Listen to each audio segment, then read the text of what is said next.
Assalamualaikum warahmatullahi wabarakatuh. Halo semuanya, mudah-mudahan pada kesempatan kali ini kita semua diberikan kesehatan dan juga semangat untuk terus belajar matematika. Pada kesempatan kali ini Bapak akan membahas mengenai kesebangunan khusus dalam segitiga siku-siku dan kekongruenan segitiga. Pembahasan ini merupakan pembahasan terakhir pada bab kesebangunan dan kekongruenan. Untuk itu, agar mempersingkat waktu, kita langsung ke pembahasan. Namun, kalian perlu mempersiapkan fokus dan catatannya ya, karena ada hal-hal penting yang perlu kalian catat. Nah, pada pembahasan pertama yaitu kesebangunan khusus dalam segitiga siku-siku. Ya, kenapa khusus? Yuk simak.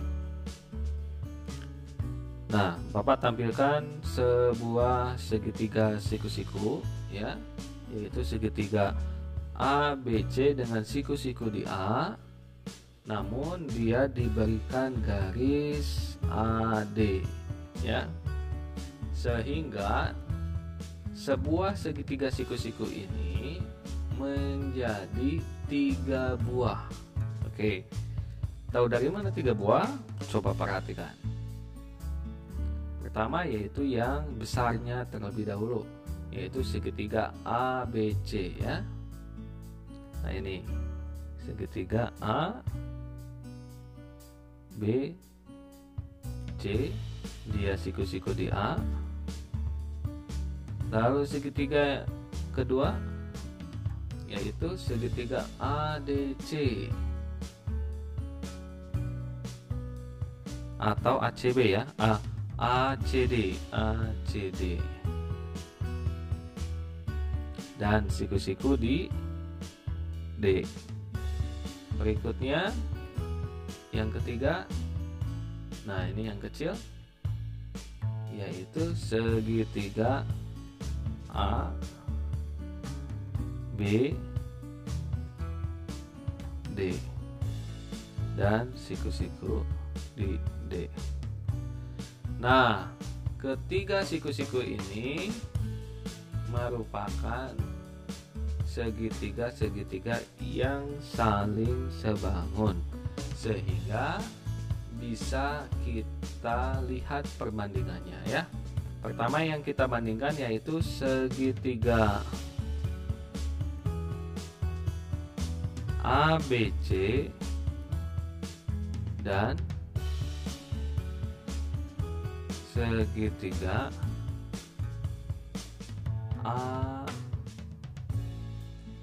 ACD. Nah, ini yang pertama kita bandingkan ya. Oke, kita lihat sisi-sisi yang bersesuaiannya ya. Oke, kita ambil 2 perbandingan sisi-sisi yang bersesuaiannya. Nah, kita ambil dulu yang 2 segitiga ini sebetulnya pada garis yang sama, yaitu garis AC ya, garis AC ini ya. AC pada ABC merupakan sisi tegaknya ya, dan pada yang kedua ini AC-nya merupakan sisi miringnya atau sisi terpanjangnya. Oke, kita bandingkan. Tapi pada segitiga ini berarti AC ya, ini sisi tegaknya sesuaian dengan ini, yaitu dengan CD akan sama dengan kita ambil yang ada AC nya lagi.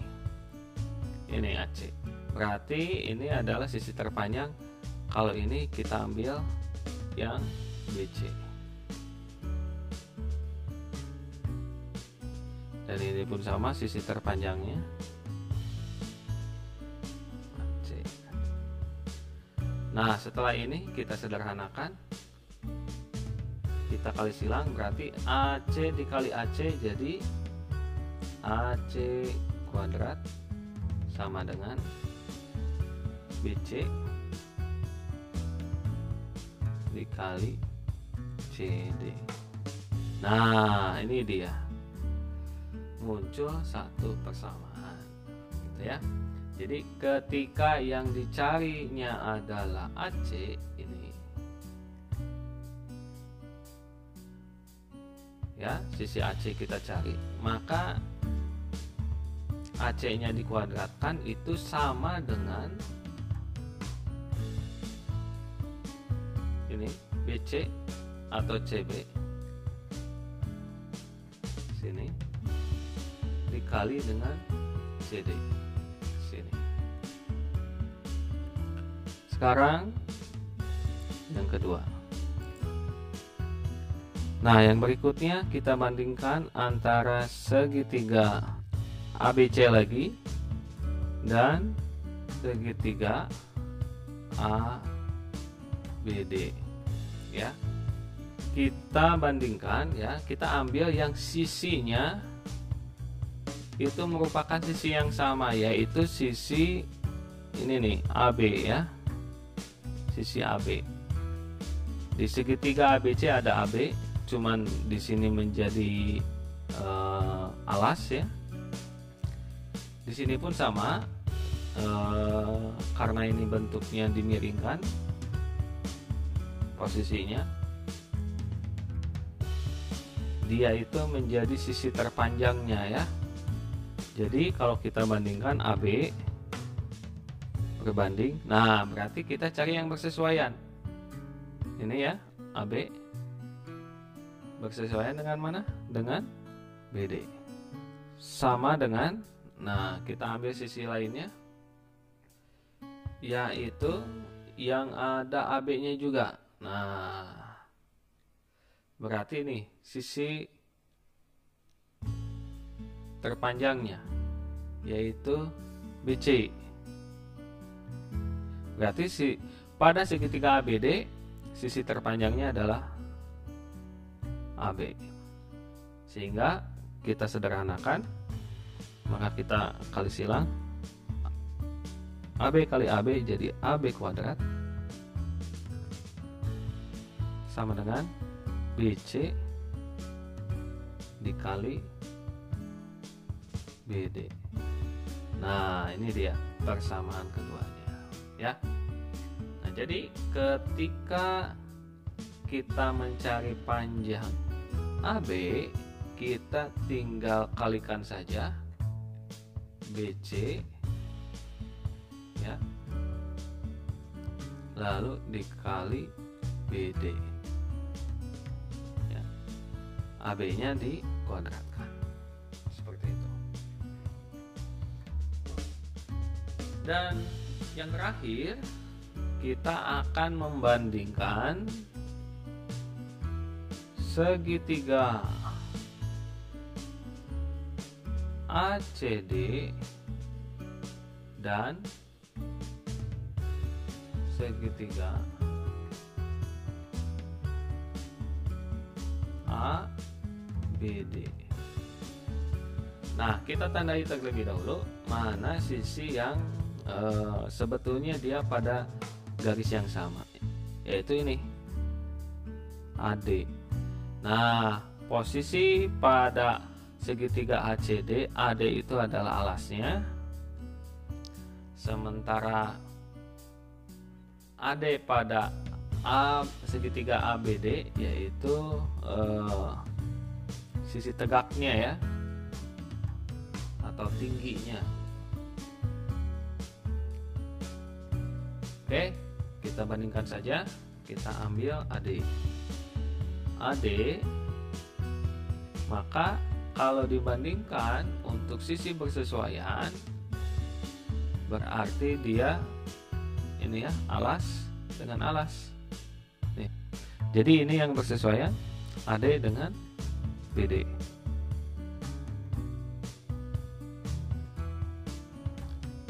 Sama dengan, nah selanjutnya kita ambil sisi lain.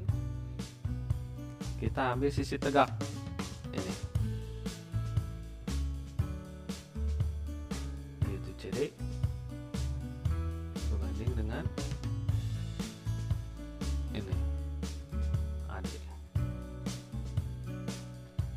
ketika disederhanakan dikali silang, AD kali AD, AD kuadrat sama dengan CD kali BD. Nah, oke. Di sini Bapak punya 3 buah soal. Ya. Ini bentuknya sama semua, namun dengan ukuran yang berbeda. Untuk nomor 1 yang ditanyakannya adalah AD. Ya, ini yang dicarinya adalah AD. Nah, bagaimana cara mencari AD? Nah, gampangnya kita intip dulu ke slide sebelumnya. Mencari AD. Nah, ini mencari AD berarti yang ini ya. AD kuadrat sama dengan CD kali BD. Nah, ini ya. CD atau DC kali BD. Jadi untuk mencari AD ini biar gampang mengingatnya, tinggal lihat aja ini AD panahnya ke sini. Tinggal ini ke sini berarti kan ini ke sini. Nah, cuman ingat AD-nya dikuadratkan terlebih dahulu. Sama dengan CD kali BD. Oke, namun Bapak tidak akan menyelesaikan soalnya karena ini akan menjadi latihan buat kalian ya. Nah, sementara untuk nomor 2 yang jadi pertanyaan adalah kita cari AB. Nah, ini di sini.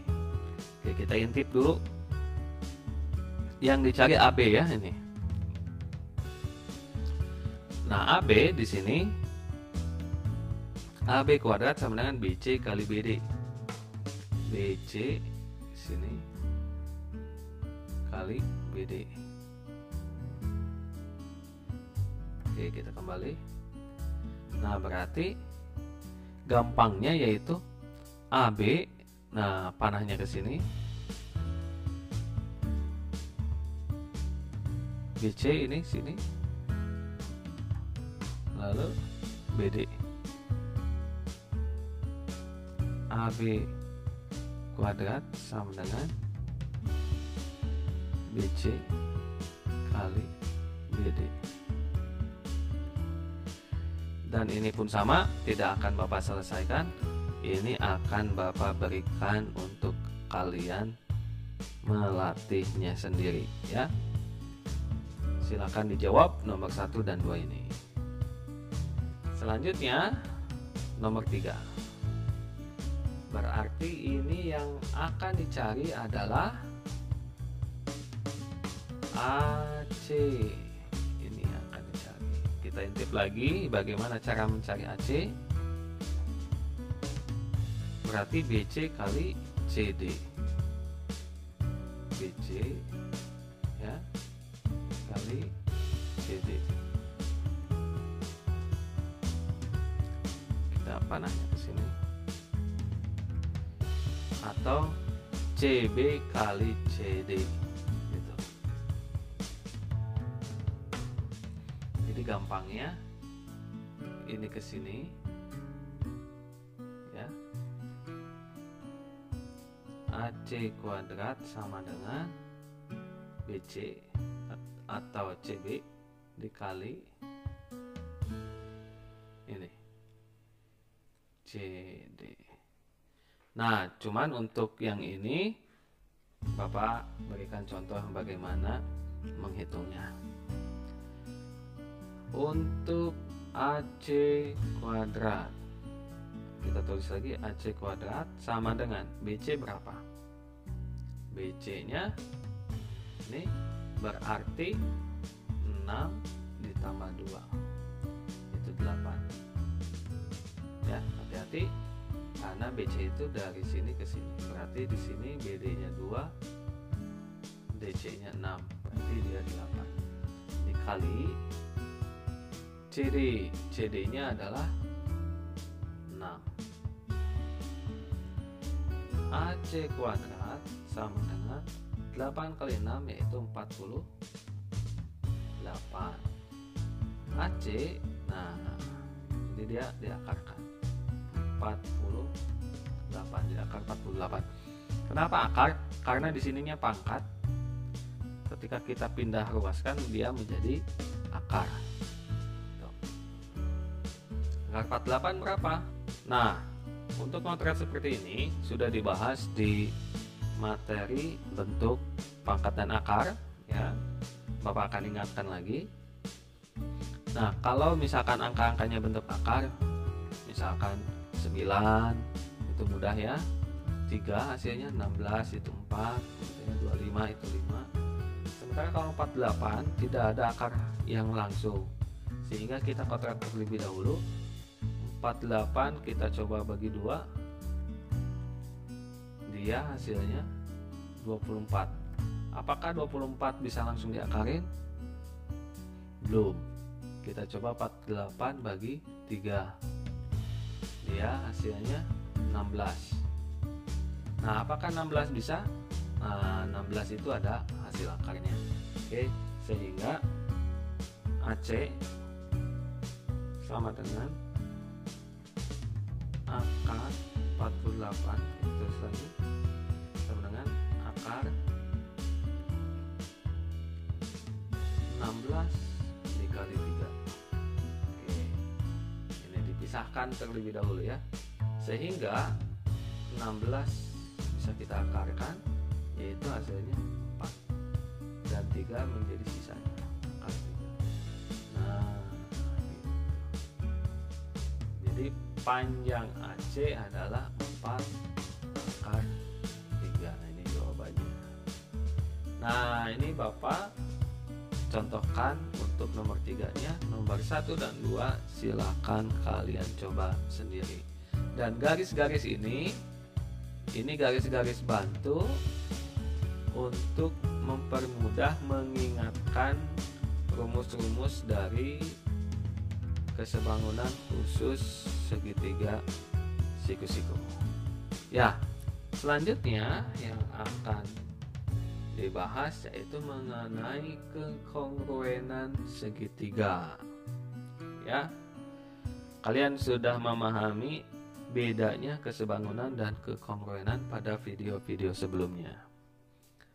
Ya, nah ini pada kekongruenan segitiga apa sih yang beda?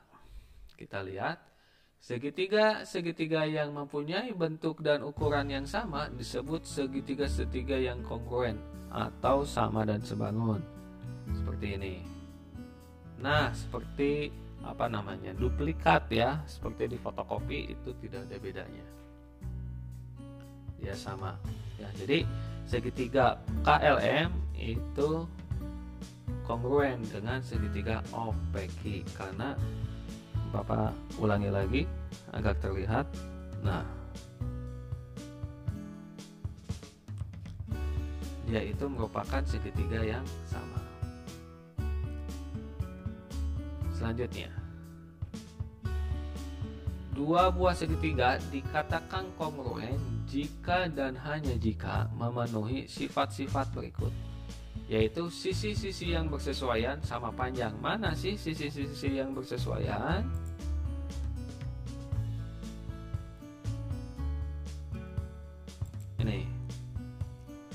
Ini sisi-sisi yang bersesuaian. KM dengan OKI, LM dengan PQ, lalu KL dengan OP. Nah, itu dia sisi-sisi yang bersesuaian. Lalu sudut-sudut yang bersesuaian sama besar, yaitu sudut K dia sama besar dengan sudut O. Lalu sudut M dia sama besar dengan sudut Q. Lalu sudut L dia sama dengan sudut P. Itu yang menjadi sifat dari dua buah segitiga dikatakan kongruen.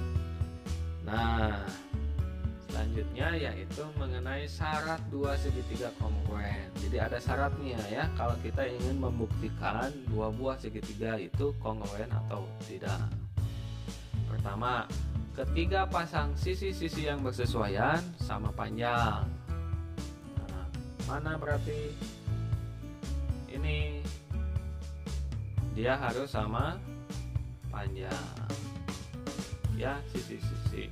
Jadi kita membuktikannya dengan cara melihat sisi-sisinya. Selanjutnya yaitu dengan cara dua sisi yang bersesuaian sama panjang dan sudut yang dibentuk oleh sisi-sisi itu sama besar, atau sisi sudut sisi. Kita membuktikannya dengan sisi sudut sisi. Nah, ini dia. Misalkan kita bisa membuktikan ini sama panjang. Lalu sudut ini M dengan R juga sama. Lalu sisi LM-nya sama dengan sisi QR. Nah, ketika kita bisa membuktikan sisi sudut sisinya bersesuaian, sama panjang dan sama besar, maka dikatakan bahwa segitiga PQR kongruen dengan segitiga KLM. Dan syarat yang ketiga, kalian juga boleh menentukan dua buah segitiga kongruen dengan cara melihat dua sudut yang bersesuaian sama besar dan sisi yang menghubungkan kedua sudut itu sama panjang, atau sudut sisi sudut. Seperti ini. Kita membuktikannya dengan cara misalkan kita tahu bahwa sudut K itu sama dengan sudut P. Lalu sisi KL sama dengan sudut PQ. Lalu sudut L sama dengan sudut Q. Nah, dengan membuktikan hal itu bisa dikatakan segitiga PQR dan KLM itu kongruen. Itu dia 3 buah syarat jika kita ingin membuktikan dua segitiga kongruen. Nah, biar lebih mantap lagi pemahamannya, kalian coba buktikan soal berikut ini. Ya, pada gambar di bawah ini diketahui AC ya sama dengan BD. Mana AC? Ini dia AC. Ya, ada strip 2 ini bukan hiasan ya, tapi ini sebagai tanda. Kalau ada yang begini itu di soal, ini bukan hiasan, ini ada maknanya. Dia menunjukkan bahwa AC itu sama dengan BD dan CE sama dengan DE. Lalu AD ya, ini ke sini AD sama dengan BC. Nah, kalian coba buktikan bahwa segitiga ABC, mana ABC? A, BC dan segitiga A, BD itu kongruen dengan menunjukkan bahwa bisa dengan tadi sisi sudut sisi atau sudut sisi sudut. Kalian buktikan dengan bahasa sendiri ya.